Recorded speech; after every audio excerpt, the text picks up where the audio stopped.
In the quiet of his room, bathed in the soft glow of a desk lamp, sat Leo, a boy whose world was defined by the sharp edges of his words.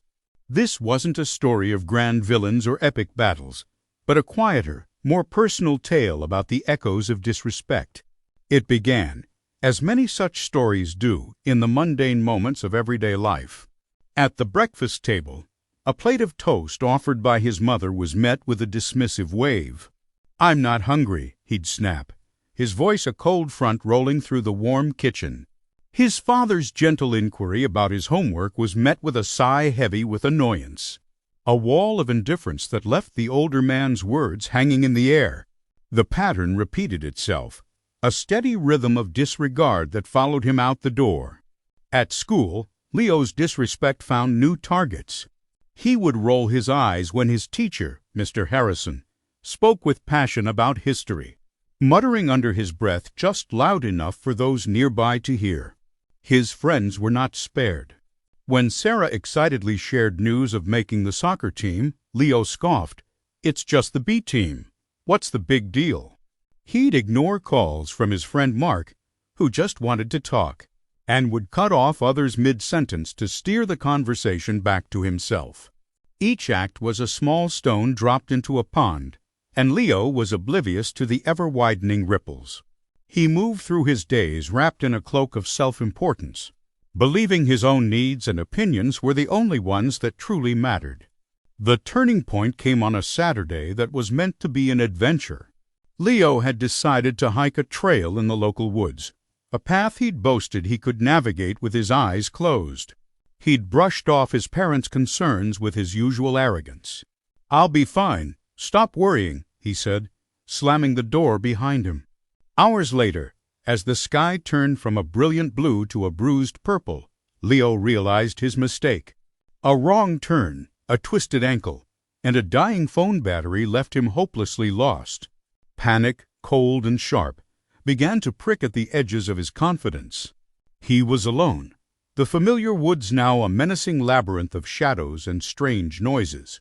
His arrogance had led him into a trap of his own making. With a trembling thumb, he scrolled through his contacts, his heart pounding a frantic rhythm against his ribs. He tried his mother first. The call went to voicemail. He tried his father. No answer. His mind raced, picturing them at home, perhaps deciding he needed a lesson, his earlier dismissal still stinging. He called Mark. The phone rang once, then stopped. A text appeared. "Saw you called. Busy." Leo could almost hear the flat, indifferent tone, a perfect echo of his own. He called Sarah. The call was declined instantly.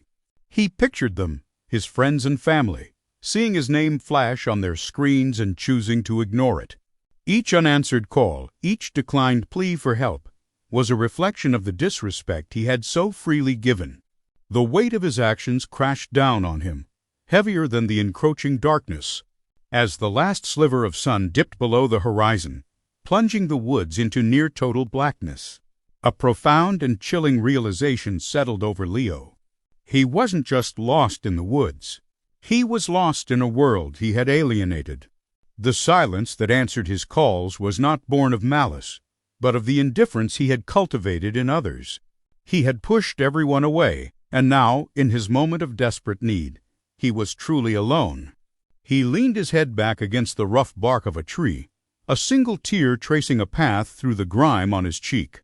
It was a tear of fear, but also one of deep, gut-wrenching regret.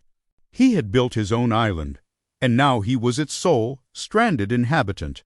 The final scene is one of quiet desolation. Leo sits huddled at the base of the ancient tree, a small, solitary figure swallowed by the immense, indifferent night.